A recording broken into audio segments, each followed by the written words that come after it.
Buenas, bienvenidos a una segunda edición de Diálogos COVID.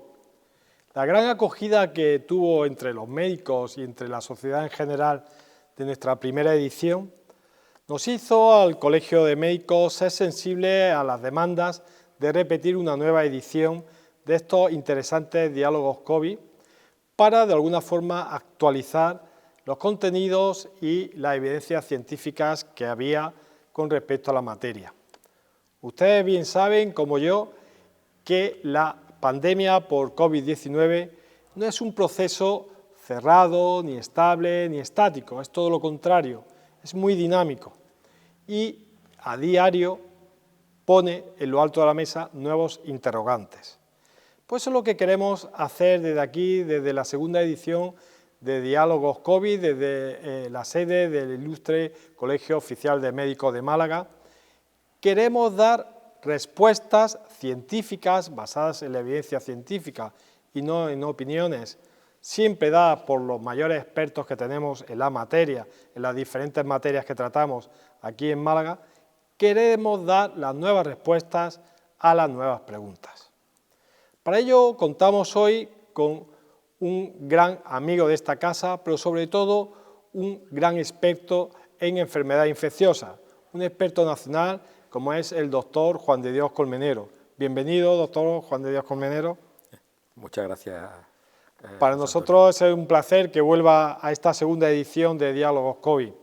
Es verdad que usted es una persona que siempre le ha gustado estar no en el centro del foco, sino siempre ayudando, siempre dando luz, pero detrás de las cámaras, y nosotros le hemos pedido, y yo nuevamente le he hecho el compromiso de que pueda acompañarnos, porque su primer diálogo, en el que usted fue el protagonista, fue un diálogo con un éxito tremendo. Ha sido el contenido audiovisual compartido por el Colegio de Médicos de Málaga a lo largo de nuestra historia, con más interacciones, ¿no?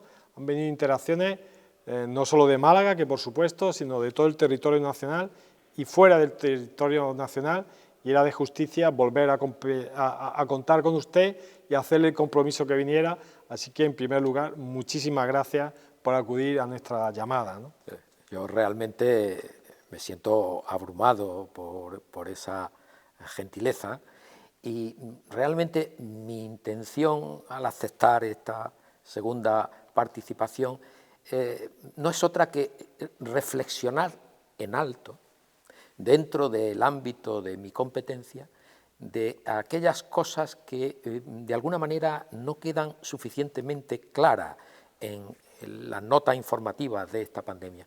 Y yo creo que esta es una labor que es muy apropiada para los médicos veteranos como yo, siempre que actuemos dentro del ámbito de nuestra competencia. Bien, pues vamos a intentar poner luz en esos lugares donde puede haber claroscuros, ¿no? A través de la ciencia y de la evidencia científica. Vamos a intentarlo. Usted me propuso que tituláramos este segundo diálogo COVID con el siguiente título tan atrayente, ¿no? Vacunando entre la euforia y el miedo. ¿Piensa que ese es precisamente el escenario en el que se está desarrollando la actual campaña vacunal? Bien, es obvio que estamos viviendo y nos hemos adaptado a una crisis sociosanitaria sin precedentes. Hemos asumido el confinamiento de miles de millones de personas de forma total o parcial a lo largo de todo el mundo, recortando nuestras actividades socioculturales, cerrando nuestros colegios en un entorno de depresión económica donde se pierden millones de trabajos sin poder interactuar y abrazar a nuestros seres queridos e incluso con la amenaza de enfermar seriamente y con riesgo cierto de muerte. Cuando esta pandemia desaparezca o sea controlada, tendremos que, de alguna manera, reflexionar sobre cuáles han sido los puntos débiles que hemos tenido durante la misma Y yo creo que uno de los grandes puntos débiles es que esta pandemia ha tenido aparejada una pandemia informativa. Una pandemia informativa en la cual se ha mezclado de una forma simultánea información veraz y otra menos veraz, que ha generado mucha confusión. El acceso que se ha tenido en esta pandemia a la información no tiene parangón. Dos ejemplos, dos simples ejemplos. Para los profesionales, si nosotros entramos en el repertorio médico más conocido, PubMed, y tecleamos SARS-CoV-2 o COVID-19, vamos a encontrar 130.000 entradas. Una cifra muy parecida, si la depuramos, a la que se ha producido respecto al HIV-Sida durante 40 años. Y solo en poco tiempo. Un año igual que 40 años previos. Y eso sin tener en cuenta las publicaciones que ocurren o se presentan en repertorios médicos online y científicos libres y con acceso absolutamente gratuito, como MedRib, BioRib, Medscape. Otro ejemplo. Nunca antes un ciudadano normal, desde su propia casa, con un golpe de clic, podía tener acceso a la información epidemiológica más relevante de todo el mundo occidental e incluso de todo el mundo libre en general, o podía ver cuáles eran los datos epidemiológicos del último pueblo de su provincia a tiempo real. Actualizada continuamente. Esto, que es bueno en términos generales, cuando lo llevamos a términos sanitarios, en el ámbito de la patología infecciosa, no está tan claro que sea un valor positivo, porque ya me lo has oído a mí comentar alguna vez, no hay nada que produzca más alarma social que una enfermedad infecciosa transmisible de persona a persona y para la que no hay un tratamiento eficaz.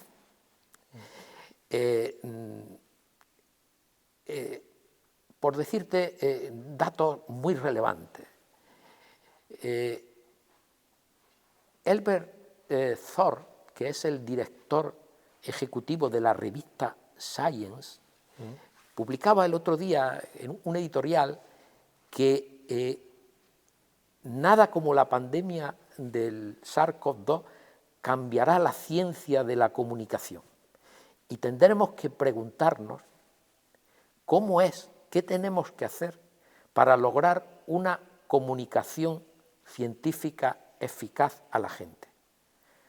Otra revista muy prestigiosa de 150 años de experiencia como The Atlantic se preguntaba por qué se está produciendo tanta información por gente fuera del ámbito de su competencia. Que no son expertos. ¿Por qué se está informando más de intuiciones que de certeza? Esto es algo que tenemos que reflexionar y supongo que a lo largo de este debate podremos incidir en aspectos más concretos, ¿no? Por tanto, estamos en una pandemia donde hay muchísima información, donde han emergido portavoces de todo tipo, sin ser expertos, que han puesto en duda algunas veces la propia actualización de cómo nos íbamos enfrentando en la pandemia, cómo los gobiernos, cómo la Unión Europea o el mundo en general se estaba enfrentando a esta terrible pandemia. Estas actualizaciones, y esto lo quieren saber tanto nuestros compañeros como la sociedad en general, todas las actualizaciones que las autoridades sanitarias hacen como estrategia de salud pública para enfrentarse a esta terrible pandemia, ¿son realmente en base a criterios científicos o hay otro tipo de criterios que son los que se introducen e introducen cierta desorientación en la sociedad? Entiendo que me estás preguntando sobre el plan estratégico vacunal español, ¿no? Totalmente, y sus sucesivas revisiones. Las revisiones, como estrategia nuestra, ¿no? Lo entiendo, José Antonio. recordar que el borrador inicial del Plan Estratégico de Vacunación de nuestro país se publicó el 2 de diciembre del 2020. Es un documento serio, es un documento de planteamiento del estado de la cuestión, de aspectos éticos del plan de vacunación. Es un documento realmente relevante. ¿Qué es lo que sucede?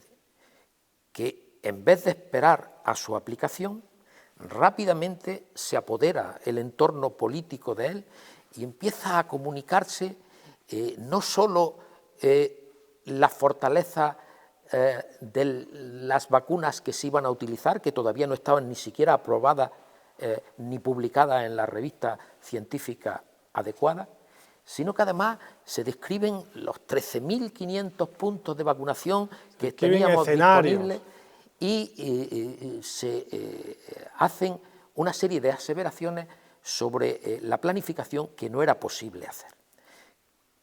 Un plan de salud pública de vacunación masiva pivota sobre 3 patas.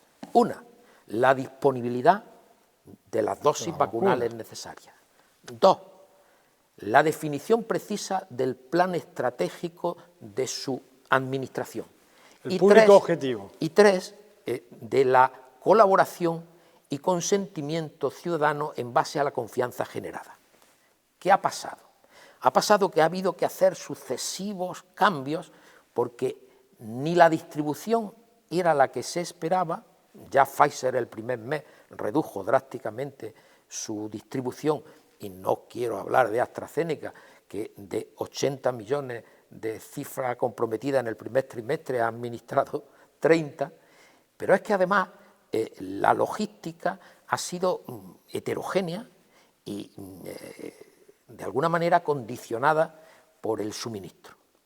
Pero a mí lo que más me preocupa es la confianza de la población a la hora de transmitirle los mensajes. Y me gustaría, si no te importa, claro, si no te importa, leer un párrafo de la 6ª actualización del plan. ¿Qué es la que ahora rige? La que ahora rige. Voy a leerlo literalmente. Y lo voy a hacer porque este plan se basa fundamentalmente en principios éticos, científicos y de transparencia. Voy a leer un párrafo. Página 5. No parece oportuno en el momento actual ofrecer la vacuna de AstraZeneca a personas de menos de 60 años que voluntariamente quieran vacunarse. La propuesta no solo puede entrar en contradicción con los principios éticos en los que se fundamenta la propia estrategia, sino que además, si aún no se dispone de la suficiente información para adoptar la decisión más adecuada, el valor del consentimiento informado como garantía de la decisión autónoma sería muy discutible por cuanto que difícilmente se les podría haber ofrecido antes de recibir la vacuna una información adecuada de la que aún no se dispone y, como se señala en la estrategia, debe ser fiable. Yo personalmente tengo mucha dificultad para entender ese párrafo, pero es que además resultará incomprensible si nosotros nos acordamos que la vacuna se ofreció inicialmente incluso a personas cuya representación en los ensayos clínicos era nula. ¿Cómo podemos decir ahora que el consentimiento informado para una vacuna de la que tenemos muchísima información no vale para administrársela a un ciudadano si hay dosis disponibles que voluntariamente e informadamente consiente? Te entiendo perfectamente. Es muy difícil de explicar eso. Obviamente los documentos tienen que ser vivos y tienen que actualizarse, y este documento es valioso y tiene muchísimas garantías.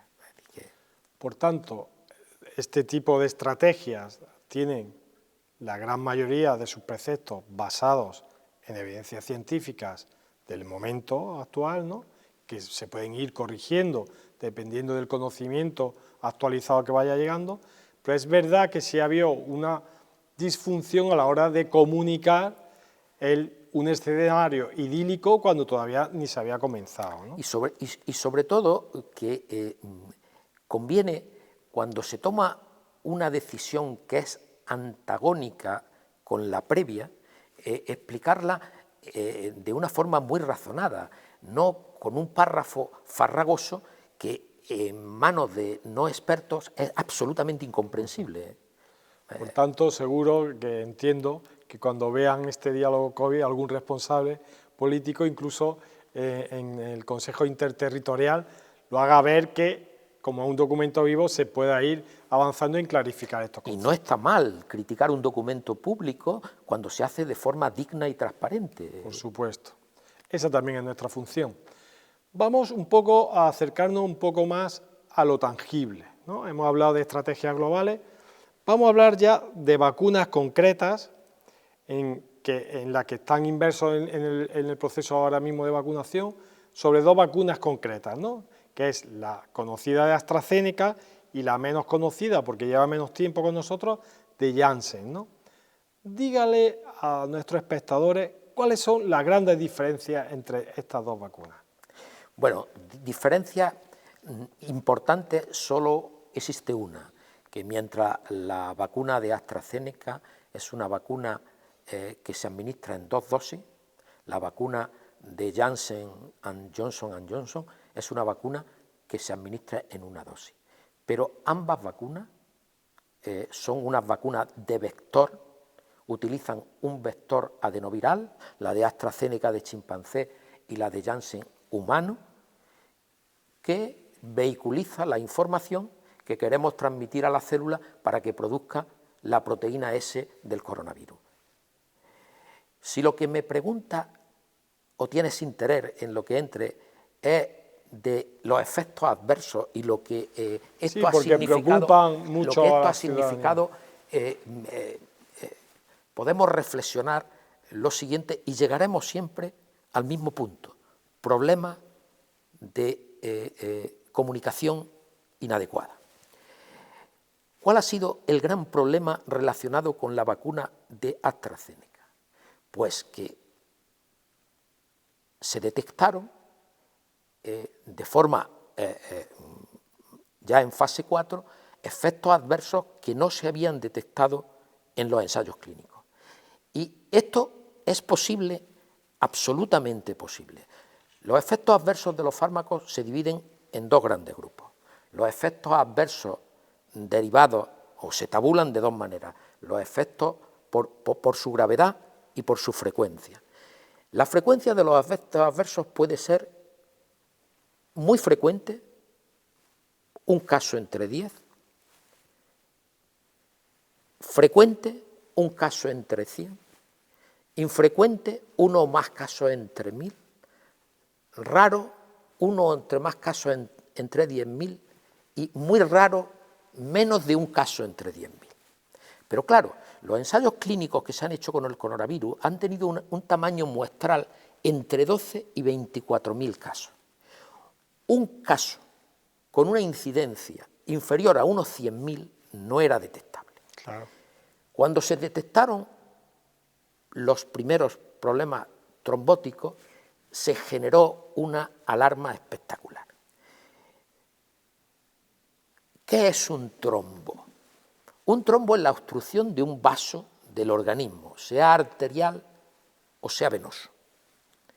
Si nos centramos en lo que ocurría con la vacuna de AstraZeneca, que era fundamentalmente trombosis venosa, ¿qué es la enfermedad tromboembólica? La enfermedad tromboembólica es un acontecimiento susceptible de ser producido por infinidad de causas, algunas de ellas frecuentísimas: obesidad, tratamiento sustitutivo hormonal del cáncer de mama, anticoncepción, inmovilidad, posoperatorio, algunas enfermedades autoinmunes, incluso algunos trastornos hereditarios que producen trombofilia. Cuando se comparó la trombosis convencional entre vacunados y no vacunados, no había mayor riesgo. Lo que se ha demostrado es que existe una entidad específica extraordinariamente rara y ya tipificada perfectamente como trombosis trombocitopénica inducida por la vacuna, que consiste fundamentalmente en trombosis de los senos cavernosos o del territorio esplásmico y que se debe a un problema inmunológico de anticuerpos antiplaqueta que aumentan su actividad y producen mucha agregación. ¿Qué ha hecho la EMA para dar su decisión definitiva? La Agencia del Medicamento La Agencia Europea del Medicamento. A 4 de abril de 2021 se analizaron los 228 casos de presunta VIP que se habían declarado en el Reino Unido y la Unión Europea. De esos 228 casos, que suponen una incidencia de 6,7 casos por 100.000, han muerto 26 personas, que no es poco, que supone 0,7 casos por millón.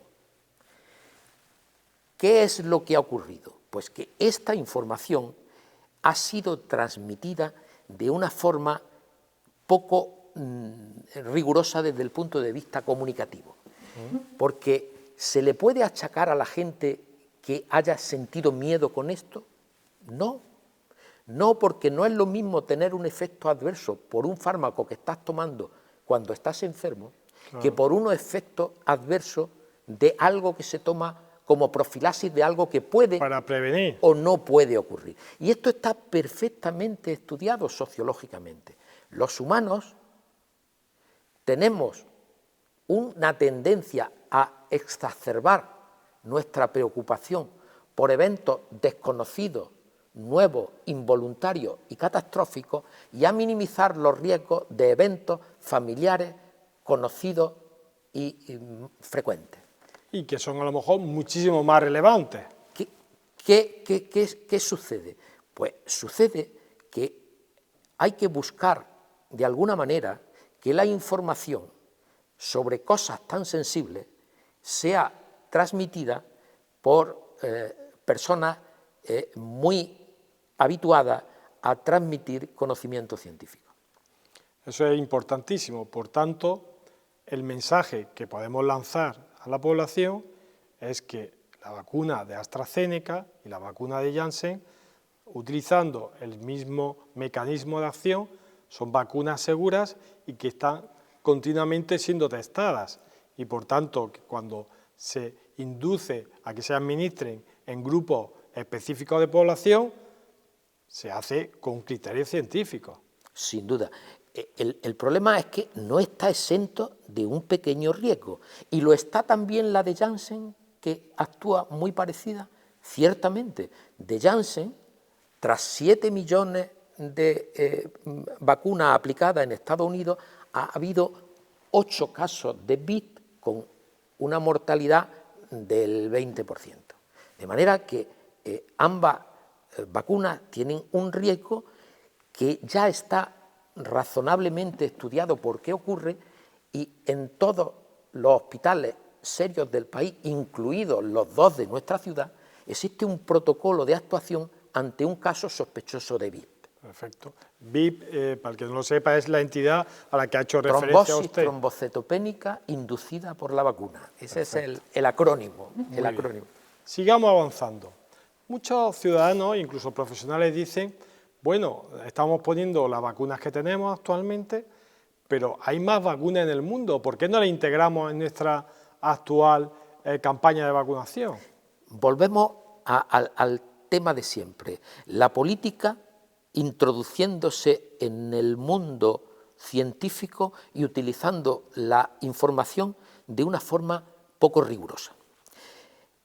¿Qué vacunas que están en uso podríamos usar? Integrar. ¿Y por qué no se están usando? Pasemos a la primera. Sputnik V o 5 del Instituto Gamaleya, la vacuna rusa, está aprobada en 20 países y se han inyectado más de 150 millones de dosis. En muchos países de todo el mundo, incluidos 3 o 4 europeos, Serbia, Hungría. La EMA no lo ha autorizado porque aunque publicó un trabajo en el Lancet con buenos resultados, había algunos datos discrepantes que la EMA le pide completar.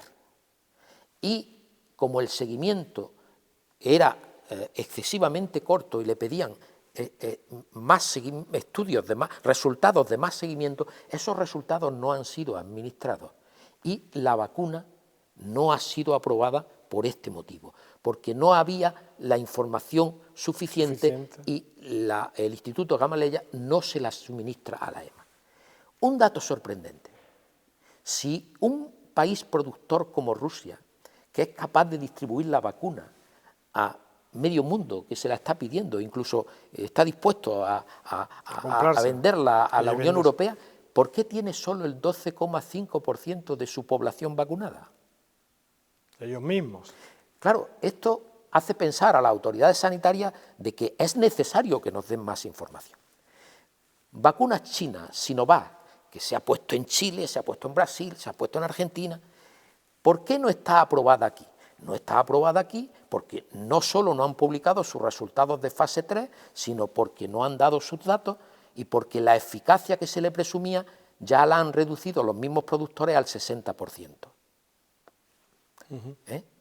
Vacuna india, Curaxin, no está publicada y, bueno, lo que está pasando en la India es una tragedia. Es bien conocido. La población, un país productor como la India de vacunas, con una vacuna que propia, no se entiende por qué no hay más población vacunada. ¿Qué viene nuevo? Viene nuevo y va a estar en nuestro dispensario vacunal, de nuestro Vademecum vacunal, 2 vacunas inmediatas. CureVac, que es una vacuna de RNA mensajero de tecnología alemana, y Novavax, que es una vacuna de proteínas recombinantes procedente de Estados Unidos y que se va a producir, o por lo menos muchas de sus fases de producción se van a producir en nuestro propio país. De manera que vamos a tener 6 vacunas y... Cuando se pueda disponer de los datos que ha pedido las autoridades sanitarias europeas, no va a costar ningún trabajo en integrar. Se pueden integrar otras vacunas, pero claro, tienen que ser con las garantías que requiere nuestra política de seguridad con los fármacos. Si estamos teniendo algún problema de efecto adverso inesperado con las vacunas que están bien publicadas y han sido bien supervisadas, ¿cómo vamos a usar vacunas que nuestras agencias evaluadoras todavía no han dado el visto bueno de su aprobación? Claro, por tanto, la decisión no es solo prudente, sino que es científica, en base a la ciencia. Estamos llegando al final de este diálogo COVID, tan interesante como el primero, o más incluso. Quisiera que hiciera alguna reflexión sobre la puesta en marcha del pasaporte sanitario, que para un país como el nuestro, un país de servicios que vive mucho del turismo, ¿qué opina usted si sería bueno sanitariamente y si ayudaría de alguna forma a que se reactivara a nuestra economía, a nuestra sociedad, con la inclusión del pasaporte sanitario? Cuando se produce más de una mutación en un sitio sensible de la estructura genética del virus, se produce una nueva variante. Estas variantes, que cada vez que un autor comunica una variante y aparece en un medio de comunicación, se desata una psicosis, una epidemia de miedo, están siendo tabuladas tanto por la OMS como por el CDC norteamericano. La OMS las divide en variantes en investigación, cualquiera que se comunica, variantes de interés, cuando no solo se conoce, sino que ya se sabe que ha producido más de un brote en más de un sitio, y variantes de preocupación, que son aquellas que o alteran la metodología diagnóstica, o aumentan su transmisión, o reducen la efectividad de la terapia usada para combatirla, anticuerpos monoclonales, suero, o reduce la actividad de una vacuna o produce más mortalidad. De esas variantes hay 3. La británica B117, la sudafricana B135 y la variante brasileña P1. Ni la neoyorquina, ni la californiana, ni la nigeriana están tabuladas ni por la OMS ni por el CDC como variantes preocupantes. El CDC, además, ha creado una nueva categoría, variantes de alto impacto. Estas variantes de alto impacto, todavía ninguna de las previas ha adquirido ese rango. De manera que tenemos circulando con nosotros una variante de preocupación. Ya tenemos información, se va acumulando información y ya se ha transmitido que era más severa. No es cierto, no es cierto. Sí, como dijo usted en el primer diálogo. No es cierto, pero es que ahora existe información publicada en Lancet Infectious Disease y se sigue oyendo en los medios de comunicación que es más grave. En el estudio publicado en Lancet Infectious Disease, ni estratificados por edad, ni por sexo, ni por comorbilidades, la variante B117 británica tuvo más mortalidad ni más eventos serios que la variante salvaje. Lo único que sí se pudo demostrar es que no solo se transmite mejor, sino que produce más carga viral, y eso explica que se transmita mejor. Pero la información tiene que ser tamizada de forma que pueda ser transmitida con realismo, pero sin alarmismo. De alguna manera, una noticia alarmante echada a volar en redes sociales se convierte en un gran problema social difícil de controlar a posteriori. Sí, los bulos en salud pública son terroríficos. Muy preocupantes. Esta aclaración es muy oportuna, pero dígame algo del pasaporte. Sí, del pasaporte, claro. El pasaporte guarda relación con todo esto porque guarda relación con la información. Cuando Israel ha logrado una alta tasa de inmunización y se ha visto que los pacientes, que las personas vacunadas tienen menos riesgo de transmitir, tienen menos riesgo de enfermar, tienen menos riesgo de fallecer, pues se ha planteado que la limitación de libertades impuestas previamente, un estado de alarma, viajar, interactuar, participar en actos públicos o eventos deportivos, tenía que relajarse, y tenía que relajarse en base a esas evidencias. Al certificado verde de Israel, que ya lo ha producido, se le están sumando muchos países. Australia lo quiere hacer, sus líneas aéreas ya lo han propuesto, lo quiere hacer Dinamarca, lo quiere hacer Islandia y ya está pensando en hacerlo Estados Unidos.